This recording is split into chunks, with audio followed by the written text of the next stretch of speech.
अगर मैं ज़मानत बचा ले जाता हूँ तो मैं थूकूंगा, वो चाटेंगे। और मेरी इज्जत हो जाती है तो वो थूकेंगे, मैं चाटूंगा। जिससे राजनीतिक लफाजियाँ भविष्य में कहना लोग बंद कर दें। यूपी की राजनीति में चुनावी जंग इतनी तेज हो गई है कि कौन कब क्या कह जाए इसका कोई ठिकाना नहीं। मैनपुरी की सबसे हॉट सीट बनी करहल सीट पर राजनीति के दो धुरंधरों के बीच अब ये जुबानी जंग काफी तेज हो गई है। करहल से अखिलेश यादव खुद चुनाव लड़ रहे हैं और उनके सामने हैं भाजपा के केंद्रीय राज्य मंत्री एसपी सिंह बघेल। हाल ही में सपा राष्ट्रीय अध्यक्ष अखिलेश यादव ने बयान दिया था कि करहल से एसपी सिंह बघेल की जमानत जब्त होगी। जवाब में एसपी सिंह बघेल क्या बोल गए इसका किसी को भी अंदाजा नहीं था।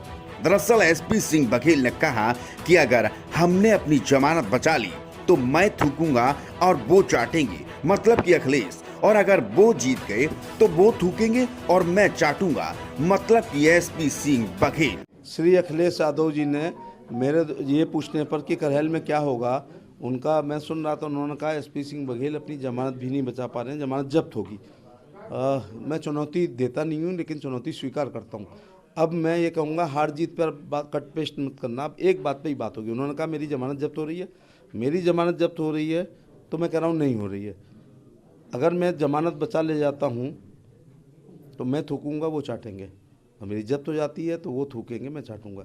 जिससे राजनीतिक लफाजियाँ भविष्य में कहना लोग बंद कर दें। अब कौन थूकेगा और कौन चाटेगा इसका पता तो 10 मार्च के बाद ही चल पाएगा। श्री अखिलेश यादव जी ने मेरे ये पूछने पर कि करहल में क्या होगा, उनका मैं सुन रहा था, उन्होंने कहा एसपी सिंह बघेल अपनी जमानत भी नहीं बचा पा रहे हैं, जमानत जब्त होगी। मैं चुनौती देता नहीं हूँ, लेकिन चुनौती स्वीकार करता हूँ। अब मैं ये कहूँगा, हार जीत पर बात कट पेस्ट मत करना। अब एक बात पे ही बात होगी। उन्होंने कहा मेरी जमानत जब्त हो रही है, मेरी जमानत जब्त हो रही है तो मैं कह रहा हूँ नहीं हो रही है। अगर मैं जमानत बचा ले जाता हूँ तो मैं थूकूंगा, वो चाटूंगा। मेरी इज्जत हो जाती है तो वो थूकेंगे, मैं चाटूंगा। जिससे राजनीतिक लफाजियाँ भविष्य में कहना लोग बंद करें।